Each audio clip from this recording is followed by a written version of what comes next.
Gente, muito prazer, estou aqui no gabinete do deputado federal Rubens Júnior, que vocês já conhecem ele, inclusive, né? Que já conhecem ele do trabalho, obviamente, mas também conhecem ele por conta dos vídeos que eu já passei, dos discursos bem firmes que você tem pela democracia, que isso é o mais importante, é o que mais a gente busca. E como todos já conhecem aí esse trabalho que a gente está fazendo pela desinformação dos condenados do dia 8, eu estou aqui para pedir a ajuda do deputado, tanto para a gente fazer uma força-tarefa aí para que as pessoas entendam que esses julgamentos do dia 8 não têm ilegalidades. Prazer e obrigado por estar aqui. Valeu, Vitor. Esse é o desafio, é de alguma forma despartidarizar essa discussão. A briga de partido fica na política, especialmente nas eleições. O que se trata ali não é de briga política, o que se trata ali é de um processo judicial. E lá no judiciário a gente tem que despolitizar, despartidarizar e mostrar para toda a sociedade que o que de fato aconteceu foi muito grave e que merece e está sendo apurado. Então, tem muita fake news nesse caminho, tu estás ajudando a combater essas fake news, mas é uma tarefa que deve ser de toda a sociedade, porque ou nós combatemos bem aquilo que aconteceu, ou infelizmente pode se repetir novamente. É possível a gente fazer uma audiência pública para esclarecer alguns pontos, porque o que falta para a população, o que eu percebo, é que até aquelas pessoas que têm uma boa intenção, elas acabam caindo um pouco no discurso de pessoas que estão defendendo os golpistas, né? Defendendo aquelas pessoas que entraram lá dentro, cometeram aqueles crimes absurdos, dizendo que o STF é parcial, que não houve direito à defesa. Então, deputado, como eu já conversei com você, eu acho que é importantíssimo a gente fazer uma audiência pública, não somente com pessoas como eu que estão ajudando a desmascarar, desmistificar toda essa parte jurídica, mas também com deputados, juristas, de repente, e outros advogados, para mostrar que esses processos são legítimos, para que essas pessoas não entrem nessa fantasia de que existem presos políticos no Brasil. O desafio é justamente esse. A audiência pública é um passo nessa direção? Mas não pode ser o único. Não adianta a gente pensar que só uma audiência na Câmara, no Senado, em qualquer outro lugar, numa universidade, será suficiente. Porque esse tem que ser um trabalho de toda a sociedade. Então, o trabalho que às vezes é feito na internet, através da imprensa, nas mídias de uma forma geral, tem uma eficácia ainda maior. Mas, de fato, mostrar que tem um devido processo. Não é essa história de que quem está lá preso era uma velhinha que estava fazendo uma oração. Nada disso. Quem estava lá é que, de fato, tentou dar um golpe de Estado, e isso é crime. E olha as ironias da vida. Quem sancionou essa lei para definir que golpe de Estado é crime foi o ex-presidente Jair Bolsonaro. E os deputados também. E os deputados, todo mundo votou. Porque, de fato, a lei nesse ponto ela é boa. Sim. E aí tem que endurecer essa questão. Na política, na democracia, a disputa, e é legítimo que haja, mas após isso nós temos que reconhecer o resultado e aceitar o resultado. Essa é a essência da democracia. O que a investigação na CPI, inclusive, evidenciou eles queriam a toda instante impedir a posse do presidente Lula, chegaram a botar uma bomba no aeroporto de Brasília na véspera de Natal, invadiram o Palácio no dia 8, tentaram invadir as urnas eletrônicas, então foram várias tentativas para impedir a vontade democrática. E agora, as instituições reagiram muito bem. O presidente Lula liderou isso. Teve decretação da intervenção federal, que depois da intervenção é que se cessou a tentativa de golpe de Estado. A Polícia Federal apurou absolutamente as atribuições de cada uma. Foi até a Procuradoria-Geral da República que ela fez a denúncia. Já não é mais um órgão do Executivo. Não é mais alguém que possa ter uma vinculação com o Executivo. Não. Foi a Procuradoria-Geral da República que apresentou a denúncia, individualizando as condutas de cada um. E condutas graves, repito. Ali não há perseguição, não há crime por alguém que fez uma manifestação política exacerbada, não é nada disso. Quem está ali é que de fato tentou dar um golpe de Estado, e isso é crime no nosso país, e nós não podemos ser condescendentes. E o que eu sempre tento lembrar as pessoas é que o Ministério Público queria uma pena muito maior do que o STF deu, né? O STF ainda diminuiu bem, né? Onde eu estou vendo um problema, e aí eu estou falando como um ator que está à distância disso. Em alguns casos, a estratégia da defesa é politizar o assunto. Exato. E essa é uma péssima estratégia de defesa. Eu não estou aqui para orientar a defesa de A ou de B, cada qual tem a sua defesa sendo patrocinada. Mas quando tenta politizar, está desconsiderando a realidade dos autos. Está desconsiderando toda a movimentação jurídica que teve, da denúncia, do recebimento, da ampla defesa, do devido processo legal. Ninguém está dizendo que o devido processo legal não foi respeitado. Ninguém está dizendo que a ampla defesa não foi respeitada, porque foi. Eles continuam tentando politizar. Ah, não, o Alexandre de Moraes é político, é partidário. O Alexandre de Moraes foi indicado pelo ex-presidente Michel Temer, que era e é adversário do nosso campo político. Foi quem fez o golpe contra a presidente Dilma. Então não adianta partidarizar, é um péssimo caminho.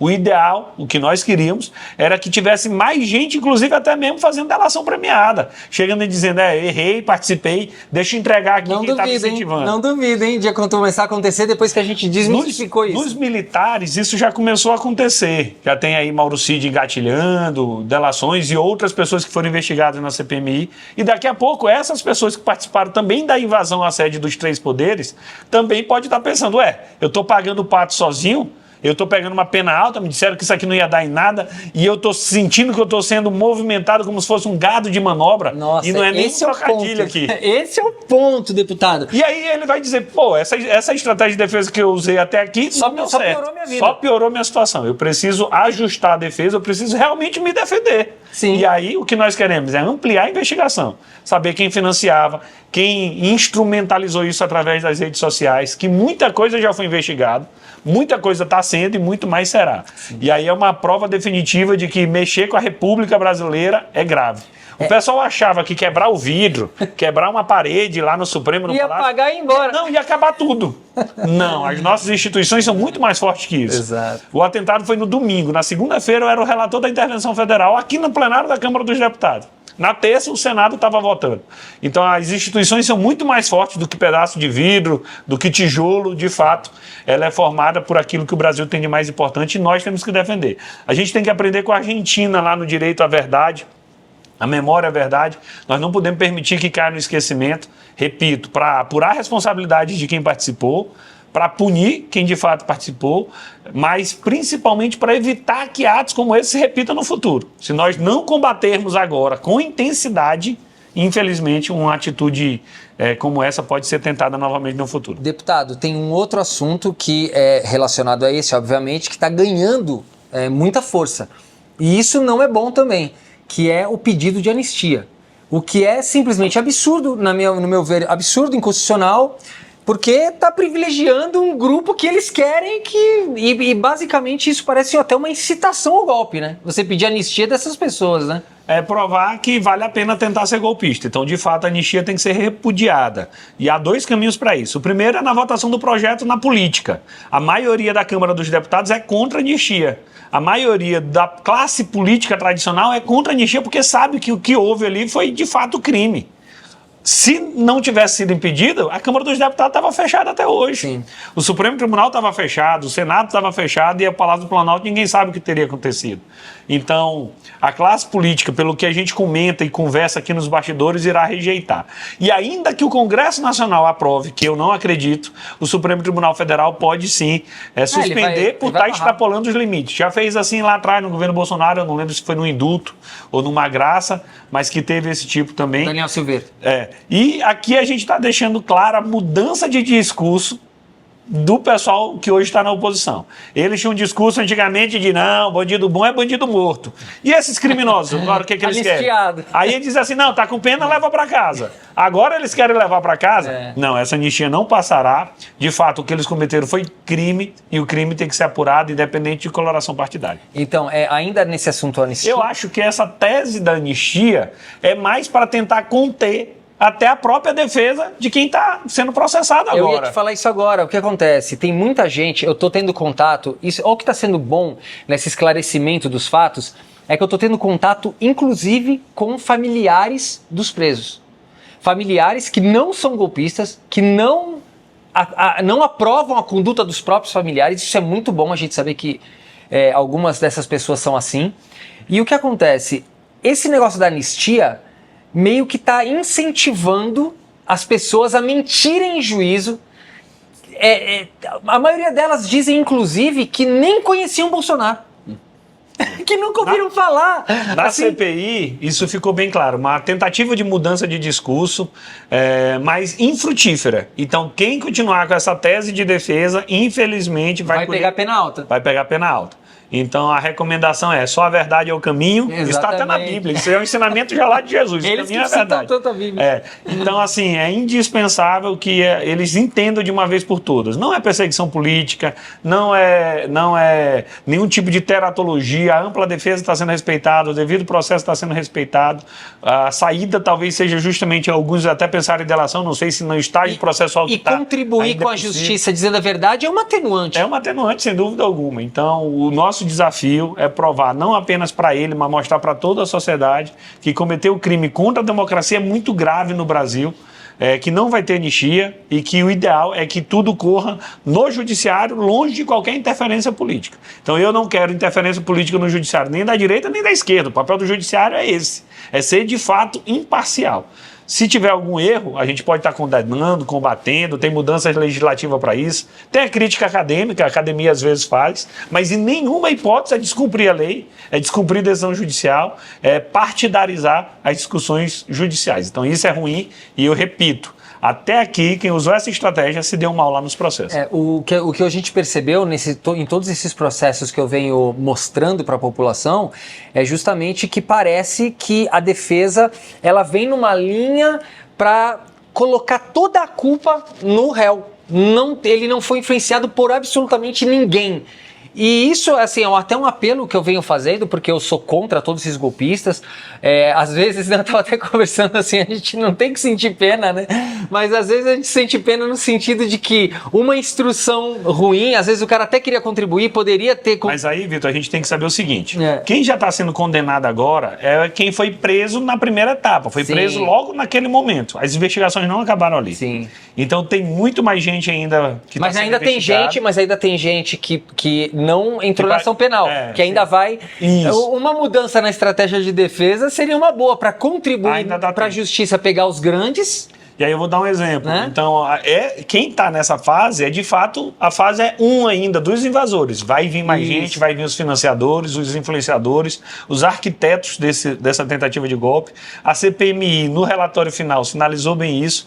Então, até para a gente começar a encerrar, eu posso te afirmar isso. Tem muita investigação em andamento e essa investigação vai avançar. E não mintam para a justiça. E aproveitar aqui e pedir para tu continuar esse teu trabalho muito relevante, Vitor. Te agradeço. Afinal de contas, a luta para colocar a verdade contra tantas fake news, tanta distorção da realidade, que o pior é que consegue até alguns adeptos. Isso é prejudicial para a democracia. É infrutífero, tanto que eles perderam a eleição. Mas tem aí hoje 10, 20% da população que acredita, que vai lá, faz sinal para ET, que reza para pneu, não sei o quê. E isso tem que ser combatido. Então, é através de iniciativas da sociedade civil, de uma forma geral, individual, que a gente consegue repor a verdade, e isso é muito importante. Então, eu te agradeço muito, e eu também vou fazer um pedido, né, que os deputados, todos os deputados do campo progressista, eles precisam, isso é uma crítica e um pedido ao mesmo tempo, tá? Que vocês precisam fortalecer também as redes sociais daqueles que estão fazendo algum tipo de trabalho contra a desinformação. Isso não tem acontecido. A gente vê que muito do campo eu chamo de do campo golpista, os próprios deputados, eles participam muito, do jeito que você está fazendo aqui agora, eu estou muito feliz com isso, participam das lives, participam dos projetos e dos canais, e eles também divulgam os canais. Então, se você puder fazer isso... eles entenderam depois divulga o canal do Victor Pancho. Eles entenderam rapidamente que a comunicação ela só atua se for através de uma rede. Sim. Não adianta cada um pensar individualmente, na sua argolha. Esquece. Isso aí é a política do século XIX, do século XX. A política digital do século XXI, de fato, tem que estar toda interconectada. Então, iniciativas como essa, repito, quero te parabenizar. Da mesma forma que nós continuaremos divulgando o seu trabalho, espero que vocês também divulguem o nosso. Lá no interior do Maranhão, a gente diz assim, do mesmo tanto. Muito obrigado, viu? Valeu, gente. Valeu. Obrigado. Tchau.